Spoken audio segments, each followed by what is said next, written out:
15 વર્ષથી પાલેજમાં જૂના અને જાણીતા computer, laptop, CCTV camera service, printer repairing તેમજ નવા અને જૂના કોમ્પ્યુટર લે-વેચ કરનાર. એડમિશન ફોર્મ તેમજ તમામ સરકારી ફોર્મ ઓનલાઈન ભરી આપવામાં આવશે. વડોદરા જિલ્લાના રણલી જીઆઈડીસીમાં આગ ભભૂકી ઉઠતા અફરાતફરી મચી જવા પામી હતી. ફાયર ટીમે આગ પર કાબૂ મેળવ્યો હતો.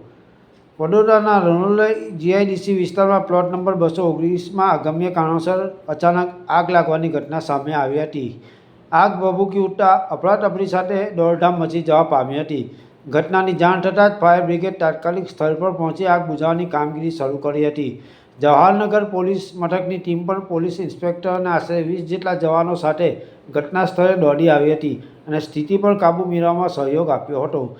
ભયંકર આગ છતાં ફાયર ટીમે ભારે જહેમત બાદ આગને સંપૂર્ણ નિયંત્રણમાં લઈ લીધી હતી. કામગીરી દરમિયાન અનેક પડકારોનો સામનો કરવો પડ્યો હતો. સદનસીબે આ ઘટનામાં કોઈ જાનહાનિ નોંધાઈ નથી, જે રાહતના સમાચાર છે. હાલ પરિસ્થિતિ સંપૂર્ણપણે સામાન્ય બની રહી છે, જ્યારે આગ લાગવાનું ચોક્કસ કારણ હજુ સુધી સામે આવ્યું નથી. સંબંધિત વિભાગ દ્વારા તપાસ શરૂ કરવામાં આવી છે. Bureau report, Palej times.